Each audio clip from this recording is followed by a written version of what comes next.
नमस्कार साथियों। हाल ही में महाराष्ट्र के पालगढ़ में दो साधुओं की भीड़ द्वारा पीट पीट कर निर्मम हत्या कर दी गई, जो कि बहुत गलत हुआ। दोषियों को कड़ी से कड़ी सजा मिलनी चाहिए ताकि कोई भी भारतीय इस तरह की भीड़ का हिस्सा बनने से पहले 1000 बार सोचे। साथियों, इस तरह की घटनाएं हमारे देश में पहले भी हुई हैं, जो कि बहुत खतरनाक है। लेकिन इस तरह की घटना के बाद जिस तरह का खेल हमारे देश की सोशल मीडिया पर चलता है, वो इन घटनाओं से भी ज़्यादा खतरनाक है। ईस्ट में हुई कोई घटना को तोड़ मरोड़ कर वेस्ट में पेश करना, वेस्ट की ईस्ट में, नॉर्थ की साउथ में, साउथ की नॉर्थ में, और वहाँ की जनता के बीच धर्म और जात के नाम पर जहर घोलना। अब आप पालगढ़ वाली घटना को ही ले लीजिए। सोशल मीडिया पर यह न्यूज़ कैसे चलती है कि महाराष्ट्र के पालगढ़ में मुस्लिमों ने 2 संतों की हत्या कर दी, लेकिन वास्तविकता क्या मिली? जो 101 लोग गिरफ्तार हुए उनमें एक भी मुस्लिम नहीं है। लेकिन वो न्यूज़ जिसमें मुस्लिमों ने साधुओं की हत्या की, वो अपना काम कर चुकी जहर घोलने का, और जिन लोगों ने इस न्यूज़ को बनाया वो भी अपने मंसूबों में कामयाब हो चुके हैं।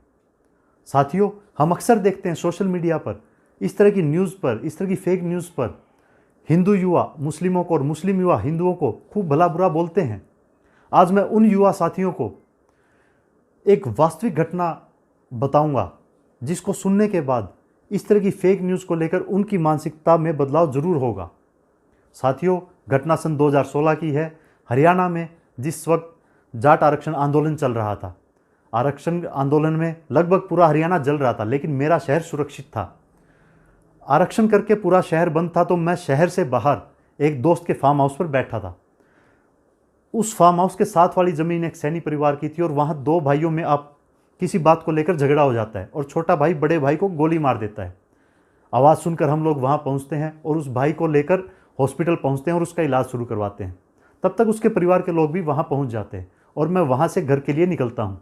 रास्ते में मुझे पुलिस वाले रोकते हैं कि आप आगे नहीं जा सकते, शहर में दंगे भड़के हुए हैं। मैं पुलिस वाले से पूछता हूँ कि सुबह सब कुछ ठीक था, एकदम से कैसे? तो पुलिस वाला मुझे बताता है कि शहर से बाहर कुछ जाट युवाओं ने एक सैनिक के लड़के को गोली मार दी, जिससे उसकी मौत हो गई और शहर में दंगे भड़क गए। साथियों, वास्तविकता क्या थी? एक सैनी परिवार के 2 सगे भाइयों के बीच झगड़ा हुआ और छोटे ने बड़े को गोली मार दी। लेकिन जरा सोचिए कि 10 किलोमीटर से, सिर्फ 10 किलोमीटर से सोशल मीडिया पर एक फेक न्यूज़ चली और पूरा शहर जल गया।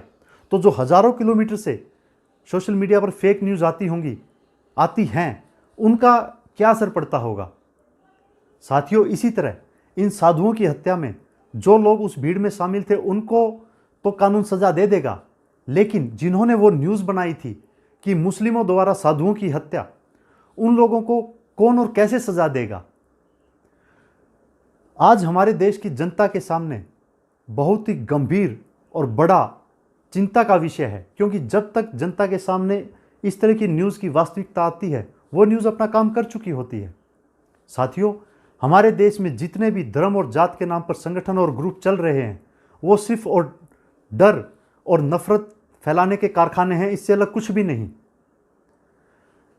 मेरी विनती है हमारे देश के युवा साथियों से कि इन ग्रुपों के, इन संगठनों के आकाओं की बातों में आकर किसी के साथ भी अपने रिश्ते खराब ना करें, और बता दें इन धर्म के ठेकेदारों को कि हम इतने कमज़ोर भी नहीं हैं कि अपनी और अपने धर्म की रक्षा ना कर सकें, क्योंकि इसी डर और इसी नफ़रत का फ़ायदा उठाकर ये लोग अपना उल्लू सीधा करते हैं। साथियों, उदित कुंज फाउंडेशन किस तरह का भारत चाहता है, मैं आपको 2 पंक्तियों में बताना चाहूँगा। मैं हिंदू हूँ, तू मुसलमान, मैं हिंदू हूँ, तू मुसलमान, ले पढ़ ले तू गीता, मैं पढ़ लूँ तेरी कुरान। ऐ मेरे दोस्त, मेरे दिल में है एक अरमान, एक थाली में खाना खाए पूरा हिंदुस्तान। जय हिंद, धन्यवाद।